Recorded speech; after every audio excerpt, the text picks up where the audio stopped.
उसका 21 अध्याय उसकी पहली आयत से और उसकी 8 आयत के बीच देखेंगे। उत्पत्ति की पुस्तक उसका पहला पद 21 अध्याय का पहला पद से उसकी 8 आयत। यहोवा ने जैसा कहा था, सुनिएगा, यहोवा ने जैसा कहा था वैसा ही सारा की सुधि लेके जी उसके साथ अपने वचन के अनुसार किया। जी।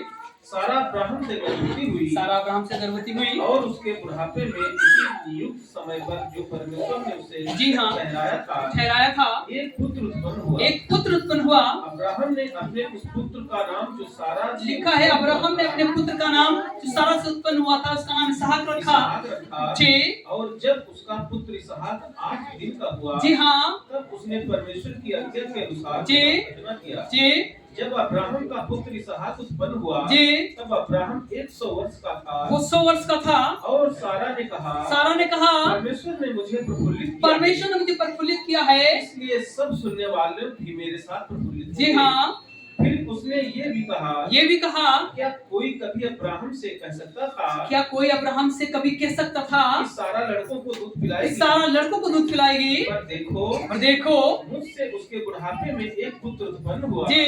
वह लड़का बड़ा और उसका दूध छुड़ाया गया जी। और इसहाक के दूध छुड़ाने के दिन अब्राहम ने बड़ा भोज किया। हालेलुया। यहाँ पे इसहाक और अब्राहम और सारा की बात है। अब तो पता है अब्राहम के विषय में परमेश्वर एक बार फिर से अपनी वाचा को स्मरण करता है और फिर से परमेश्वर अपनी दया को इस पे प्रकट करता है।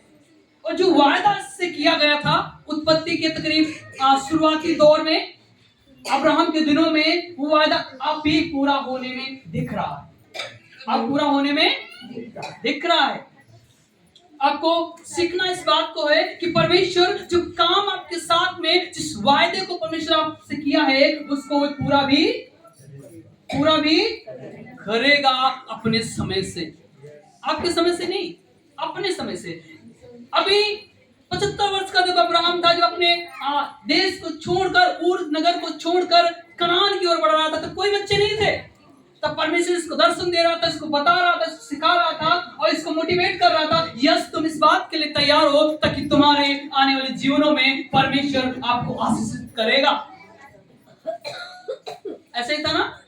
पर अब वो बातें इस अध्याय में आप देखें, यहाँ पे एक बच्चे का जन्म होता है। एक बच्चे का जन्म होता है। आपको पता है इसहाक का, किसका नाम? इसहाक किसका बेटा है? अब्राहम और सारा। ये उस जमाने की बात है जब अब्राहम 100 वर्ष का था और सारा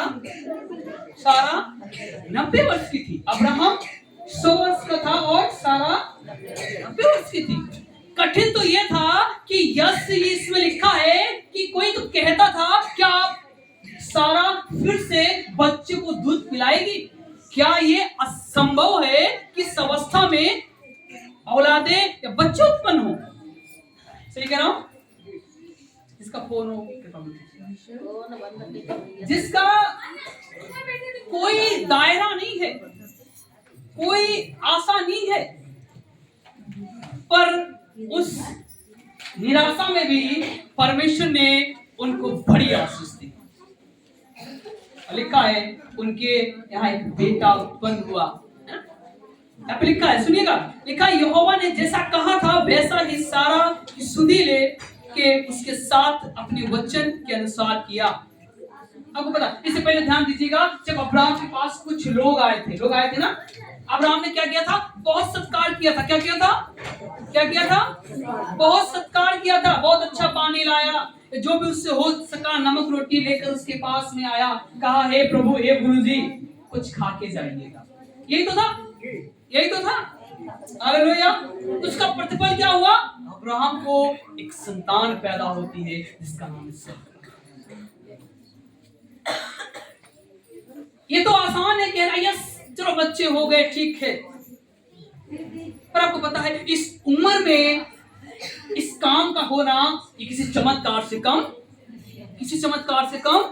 नहीं है। आपको पता है कलीसिया में कैसे परिवार हैं जिनको 15-15 साल के बाद बेटे हुए, बेटियां हुई। एक परिवार दसवां से है, एक परिवार चिराना से है कि उनका बड़ा बेटा बहुत सालाना हो गया, तो 15-15 साल को दोबारा कोई औलादे नहीं होने को। यस, उन्होंने भरोसा किया, उन्होंने यीशु पर विश्वास किया और आने वाले दिनों में उनके औलादे और संतानें आज 2 होने पाएंगे। 14, 15 साल के बाद। अब कल्पना कीजिए, जब सारा को 90 वर्ष में हो सकता है, अब्राहम को 100 साल के बेटे की आशीष मिल सकती है, तो आप और हमको क्यों नहीं? हमें से बहुत ऐसे लोग बिना बच्चों के होते हैं, और उनका भरोसा कहाँ है? आज लखनऊ में इलाज कराएंगे, कल फलानी जगह इलाज कराएंगे, फिर वहां जाएंगे, पर ईश्वर पे भरोसा नहीं रख सकते। क्यों? उनका मन तो लगा है, डॉक्टर ने बताया नहीं तुमको ये कमी है, वो कमी है, तुम जाओ इलाज कराओ। इलाज कराना तो ठीक बात है, इससे हम भी सहमत हैं, पर कहीं ना कहीं उस सृजनहार पे हमें भरोसा करना उससे कहीं ज्यादा ठीक बात है। हालेलुया। कई बार हम भरोसा नहीं कर पाते। भरोसा हमारा इतना सा है, आशीष कितनी चाहिए? भारी। भरोसा हमारा छोटा सा है और आशीष कितनी चाहते हैं? बहुत बड़ी। आपको पता है, जिनके जीवनों में वो गलियां, वो नगर, वो रास्ते पैदलों के हुआ करते थे, साइकिलों के हुआ करते थे, आज 19 रास्तों में लोग अपने सवारी वाहन से जाते हैं। कितना खूबसूरत लगता है ना। जिनके यहाँ वास्तव में बीते दिनों में छत नहीं हुआ करती थी, आज मकान बने हैं ना। मैं नहीं कह रहा, ये आप सबकी ऐसी गवाहियां मैंने सुनी है, ये हकीकत है। हमारे पास में, आपके पास में वो जीवन नहीं था जो बीते सालों को अगर आप स्मरण करें आपको रोना आता है। ऐसा बताया जाता है उस समय आया करता था जब लोग मक्का ज्वार की रोटी खाया करते थे, वो भी कई गुना उधारी पर लाते थे। इतना ही नहीं, रिश्तेदार कोई आता तो उसके साथ में गेहूं का आटा तो पकाया जाता, लेकिन घर का एक ही जन खाता, सब नहीं खाते थे। क्यों? नहीं था कुछ, इतना कठिन दौर था लोगों के लिए, परिवार के लिए अपनी रोजी रोटी को चलाना कठिन था। और अगर किसी को एक जन को गेहूं का रोटी मिल जाता, वो कितना परमेश्वर को धन्यवाद देता हो, क्योंकि उसने तो इस सीजन में गेहूं का रोटी खाया ही नहीं, मक्का ज्वार का खा के ऊपर पला बड़ा। कोई रिश्तेदार आ जाए 2-4 महीने में, उसके लिए आटे का इंतजाम किया जाता। आप अपने जीवन को देखें और उस परमेश्वर को निहारें और धन्य कहें कि उसने आज आपको इतना दिया है कि आप बहुतों को खिला सकते हैं। हालेलुया। सिर्फ एक घर का रोटी खा के उठ नहीं जाता रिश्तेदार के साथ।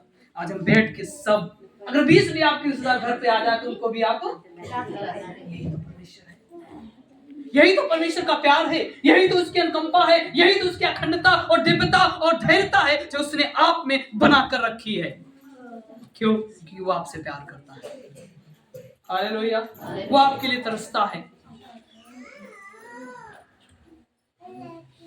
उत्पत्ति कहती है, सारा कहती है, कोई तो नहीं कहता था कि यस कोई इस युद्ध, यस समय में कि सारा दूध पिलाएगी बच्चों को, अपने लड़कों को क्या दूध पिला सकती है 90 वर्ष में? 60 साल की नहीं बात, 90 वर्ष। वचन में लिखा है, यस परमेश्वर जो कहता है वो, परमेश्वर जो कहता है वो करता है, पर कब? अपने समय पे, आपके अनुसार नहीं, मेरे अनुसार नहीं। आपकी तो प्रार्थनाएं बहुत थी, ये हो जाए वो, हो नहीं पाया, पर वही हो पाया जो परमेश्वर चाह रहा था, जो परमेश्वर के लिए सटीक समय था।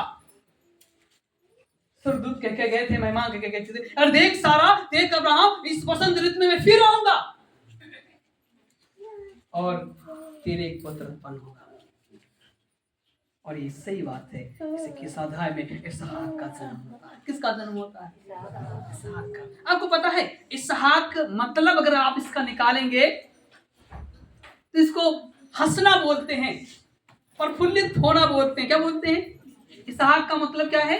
हंसना। ये हंसना आप सोचिएगा कैसे, सुनिएगा। जब उन मेहमानों ने, स्वर्गदूतों ने कहा, देख सारा, जब मैं बसंत ऋतु में फिर आऊंगा तुझे एक बच्चा होगा, ये कहकर जो सारा थी कि हमारे लिए क्या आसान होगा, वो अपने तंबू के किनारे द्वार पे हंसी थी ना। उसको नहीं विश्वास को नहीं पता था यस ये हो सकता है और हंसकर इस बात को टाल दिया, ये कठिन है, ये कैसे हो सकता है। पर जब इसहाक पैदा होता है, उस इसहाक का मतलब जो है, वो अर्थ जो है इसहाक नाम का, वो हंसना, खुशी मनाना और आनंद मनाने के बराबर होता है। मैं आपको कहना चाहता हूँ, परमेश्वर ने यदि आपको बालक दिए हैं तो आपको आनंद दिया है, खुशी आनंद दिया है। हालेलुया। मैं आपसे कहना चाहता हूँ, आप अपने आप को कम ना आंकिए। आप जो हैं, आपसे बढ़कर कोई नहीं है। यिर्मयाह की पुस्तक